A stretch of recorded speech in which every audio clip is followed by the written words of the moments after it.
Welcome to the West Wing Week, your guide to everything that's happening at 1600 Pennsylvania Avenue. But first, a brief message from the Secretary of Energy, Stephen Chu. Joining the discussion on my Facebook page is no substitute for a PhD in physics. However, it's a lot faster, cheaper.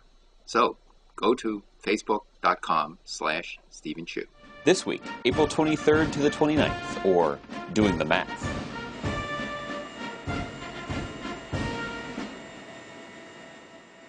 On Friday, April 23rd, in the Rose Garden, the President hosted a naturalization ceremony for members of the military. That I will support and defend the Constitution and laws of the United States of America. These 24 young men and women earned American citizenship by serving in the armed forces. It is a great honor to serve as your Commander-in-Chief, and it is my greatest pleasure to be among the first to greet you as a fellow American.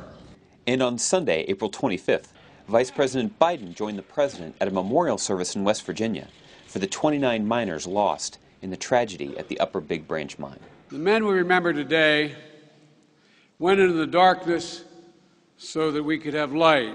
They embraced a life of hard work and a career full of peril.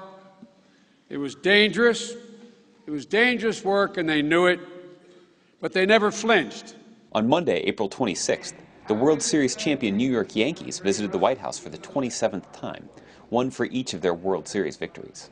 That attitude, that success, has always made the Yankees easy to love, and let's face it, easy to hate as well. On a rainy Monday evening, President Obama spoke at the Presidential Summit on Entrepreneurship to deepen ties among business leaders, foundations, and entrepreneurs around the world. Good evening, everyone, and welcome to Washington. We are doing here to promote opportunity redounds to us in all sorts of good ways. Yeah. And builds connections and networks with people. Right. On Tuesday, April 27th, the President addressed the first meeting of his Commission on Fiscal Responsibility and Reform.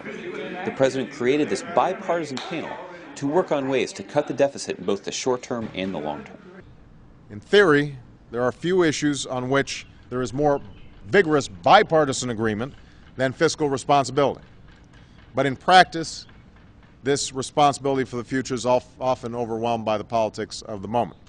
Later that day, the President left for the Midwest to continue his White House to Main Street tour, making several stops in the heartland. He started at the Siemens factory in Fort Madison, Iowa, where workers make wind turbines, each of which is the length of Air Force One. So just in the last 2 years, you've tripled. Yeah, 4 years, 600 people. When people ask you what was the Recovery Act about, what was the stimulus about, it was about this plant. The President was so impressed by the Siemens plant, he was still talking about it over some rhubarb pie at Jerry's Family Restaurant. 2 years ago, they only had 200 people there. Now they got 600. Just in 2 years, they've tripled their workforce. The President also visited Mogo Organic, a small farm outside Mount Pleasant, Iowa. This is my cold frame. I got the money to build this. Can I peek in? Yeah, it's a little muddy because of the rain. Okay. But I got green beans popping up in there. The President ended the first day of his tour with a town hall in Ottumwa, Iowa. And these visits are reminders that when you get out into the heartland and you talk to folks, there is a lot to learn from rural America. On Wednesday, April 28th, President Obama continued the White House to Main Street tour in Missouri and Illinois. He started with a visit to Poet Biorefining in Macon, Missouri, a biofuel production plant. The President then traveled to the Shotzick family farm in Palmyra, Missouri, where the topic of biofuels came up again, this time around the kitchen table. What we've got to figure out is how do we, and this goes to the point you were making, Walt, is how do we use what we've got here in an effective way? Because we've become so reliant on our economy shipping in billions of dollars of oil every day. Before heading back to Washington Wednesday night, the President spoke to a crowd in Quincy, Illinois to highlight the need for Wall Street reform. We're going to get this done. And we're going to get it done because you demand it. It's been 2 years since this crisis, born on Wall Street, slammed into Main Street with its full fury. On Thursday, April 29th, with the White House flag flying at half-mast, the President, First Lady, the Vice President, and Dr. Biden left for a memorial service at the National Cathedral for Dorothy Height. Dr. Height was a veteran of the Civil Rights Movement and an American hero. Let us honor her life, by changing this country for the better as long as we are blessed to live. May God bless Dr. Dorothy Height and the union that she made more perfect.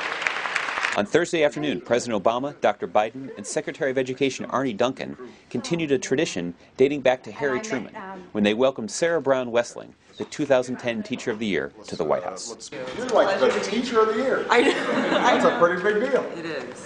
We're very proud of you. Thank you. And we do this because you're the key to our success in the global economy, preparing our kids to compete at a time when a nation's most valuable currency is the knowledge and skills of its people. To find out more information on any of these topics or to see complete videos of these events, go to whitehouse.gov. And thanks again for checking out your West Wing Week. Honor system, you can't afford to. It's an honor system, that's great. It's hard to sit up there all day long. Yeah, right. Well, just as long as no members of Congress come by. Yeah. Oh, they're an honest bunch.